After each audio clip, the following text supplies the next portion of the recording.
ग्रामविकास मंत्री जयकुमार गोरे यांच्यावर 2017 साली एका महिलेला अश्लील फोटो पाठवल्याप्रकरणी विनयभंगाचा गुन्हा दाखल करण्यात आला होता। भाजपा महिला आघाडीच्या कार्यकर्त्यांच्या वतीने काल पोवई नाक्यावर आंदोलन करण्यात आले होते।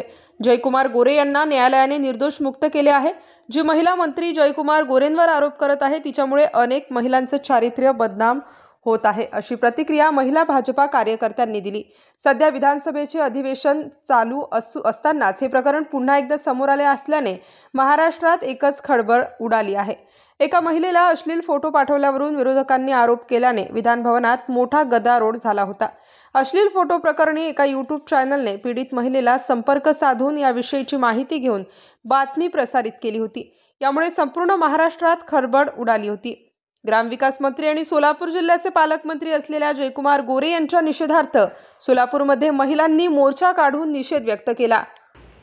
2015-16चा हा मॅटर आहे आणि त्यांनी मला बरेच इमेजेस वगैरे पाठवले होते त्यांच्या प्रायव्हेट पार्टचे।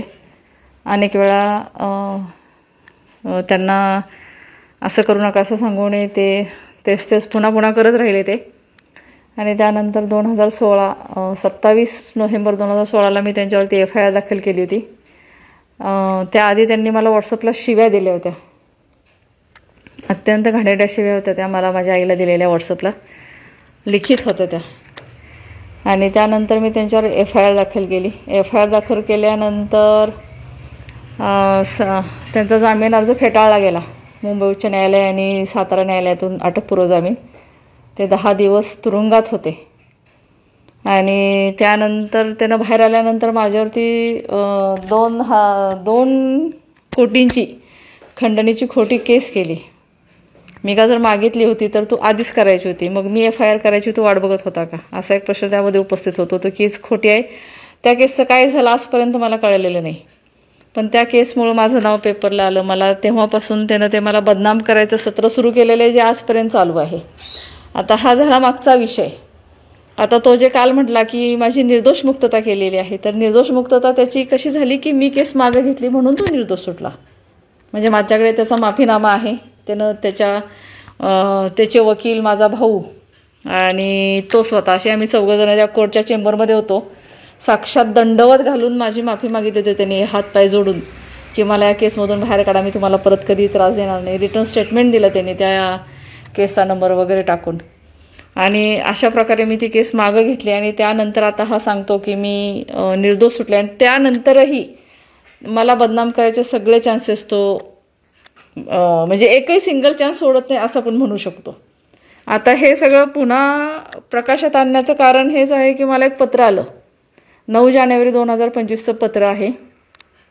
त्या पत्रामध्ये असं लिहिलंय, ते पत्र मला मिळालं 20-22 तारखेला। त्या पत्रामध्ये असा उल्लेख होता की मी उपोषणाला बसणार आहे।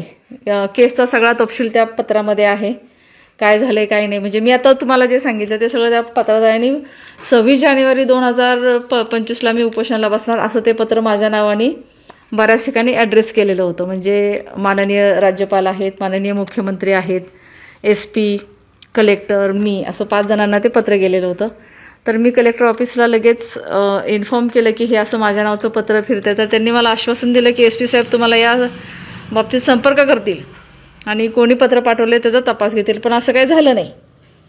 आणि त्यानंतर म्हणजे आत्तापर्यंत अशा बऱ्याच गोष्टी तो माझ्या बाबतीत करत राहिला आहे, सातत्याने करत राहिलेला आहे तो। त्याचे कार्यकर्ते मला बदनाम करण्यासाठी मागच्या 4 महिन्यापूर्वी व्हॉट्सअपला FIR जी मी त्याच्यावर केली होती ती व्हॉट्सअप ग्रुपला दहिवडीमध्ये फिरत होती। तुझा बॅनर एवढासा फाटला दुसऱ्या तालुक्यात कुठंतरी तर तुला 10व्या मिनिटाला तिथं कळतं आणि एवढी मोठी FIR फिरते हे तुला कळत नाही का, अशा प्रकारची बदनामी केलेली होती। आणि मला हे पण अगदी खात्रीशीर सांगते की त्याच्याच कार्यकर्त्यांनी हे कोणीतरी हे पत्राचं पण केलेलं आहे। त्यामुळे SP साहेब माझ्यापर्यंत तपासाला आले नाहीत कलेक्टरनी सांगून सुद्धा। उलट त्या पत्राच्या अनुषंगानं ते मी उपोषणाला का बसते ह्याचा जबाब घ्यायला ते पोलीस इथं माझ्या घरी आले। आणि हे सगळं कुठंतरी थांबलं पाहिजे, माझी बदनामी थांबली पाहिजे म्हणून मी उपोषणाला बसतीये। 17 मार्च 2025ला राजभवन मुंबई येथे मी उपोषणाला बसणार आहे। म्हणून तर तो एवढा गुडघ्यावर टेकला होता। मग अशा परिस्थितीत तुम्ही बरोबर आहे म्हणणं तुमचं। त्या 3 वर्षात त्यांनी मला भयंकर त्रास दिला। त्या ह्याच्या पायात त्याला 10 दिवस तुरुंगात राहावं लागलं। म्हणजे मी काय विचार केला की हा इतका मला त्रास देतोय किंवा ह्याचे जे काय हे सुरू आहेत हे आपण हा विषय सोडून देऊ. त्यानं माझी माफी मागितली. म्हणजे मी कोर्टात ज्यावेळी गेले होते त्यावेळी सुद्धा मी सांगितलं होतं की मला लिहून द्यायचं, त्या केसचा नंबर टाकायचा, सगळं डिटेल लिहून द्यायचं, माफीनामा लिहून द्यायचा, तरच मी केस मागं घेणार. आणि त्यानंतर त्यांनी पाया पडून माफी मागितली मला तो माफीनामा लिहून दिला आणि मग मी ही केस मागं घेतली. आणि त्यानंतर मी केस मागं घेतल्यामुळं तो बाइज्जत बरी झाला आहे. म्हणजे तो निर्दोष सुटलाय जो म्हणतोय तो. ते असं नाही, त्याला कोर्टाने असं सोडलेलं नाही आहे. पण मी काय विचार केला प्रामाणिकपणे की ह्याला झाली तेवढी शिक्षा खूप आहे आणि हा सुधरेल, म्हणून मी हे सगळं केलं. Star news bureau, Nashik.